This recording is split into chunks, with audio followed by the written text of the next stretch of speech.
এই উপকারিতা, সে এই ক্ষতি করতে পারে। হ্যাঁ? কুকুর কি করতে পারে? হ্যাঁ? তারপরে আমরা তাকে আমাদের পথে ঘাটে যদি আমরা রাস্তায় যদি একটা যানবাহন দেখি, একটা রিক্সা দেখলাম, একটা অটো গাড়ি দেখলাম, হ্যাঁ? এই জিনিসগুলা তাকে আমরা কি করব? যে এটা সম্বন্ধে একটু বিস্তারিত বলব যে, "তুমি এইটা এই জিনিস।"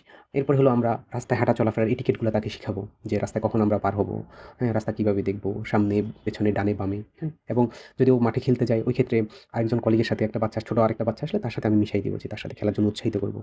তার সাথে কথা বলতে এখন ছেলেরা সবচেয়ে বেশি বা মেয়েরা সবচেয়ে বেশি, ছোট বাচ্চারা সবচেয়ে বেশি আ বা তার সমবয়সীর সাথে ইন্টারেকশন বেশি হবে। তার সমবয়সীর সাথে ভালো কথা বলবে। আমাদের যেটা করতে হবে যে সঠিক কথা বলার বিকাশে বাচ্চার স্ক্রিন টাইম, হ্যাঁ? স্ক্রিন টাইম আমাদেরকে অবশ্যই কমিয়ে দিতে হবে। কারণ স্ক্রিন টাইমে দেখা যায় যে সে একমুখী শিখতেছেই, দেখতেছেই, কিন্তু সে কোনো কিছু বলার জন্য পারতেছে না, এক্সপ্রেস করতে পারছে না। তাহলে আমাদের শিশুর কথা বলার বিকাশে সবচেয়ে বেশি গুরুত্বপূর্ণ হলো তাকে উম সমবয়সী শিশুদের সাথে খেলাধুলা করা, মিশা। তাই আসুন আমরা মা-বাবা রুটিন করে আমাদের শিশুকে সময় দিব, বাইরে ঘুরতে নিয়ে যাব, সমবয়সীদের সাথে মিশতে দিব, খেলতে উৎসাহিত করব। মোবাইল দেখা, স্ক্রিন টাইম দেখা বন্ধ করে দিব। যতটুকু সম্ভব ধীরে, ধীরে আস্তে, আস্তে মোবাইল দেখা কমিয়ে আনতে হবে। মোবাইলে রিলসে আসক্তি কমাতে হবে। তাই আসুন আমরা শিশুর ভাষার বিকাশে, কথা বলার বিকাশে তাকে আমরা যে কথা বলা শিখাতে উৎসাহিত করি। সবাই ভালো থাকবেন। নিজেদেরকে সুসময় দিয়ে আগামীর প্রজন্মকে রক্ষা করবেন। এই প্রত্যাশায় ধন্যবাদ সবাইকে। সালামু আলাইকুম।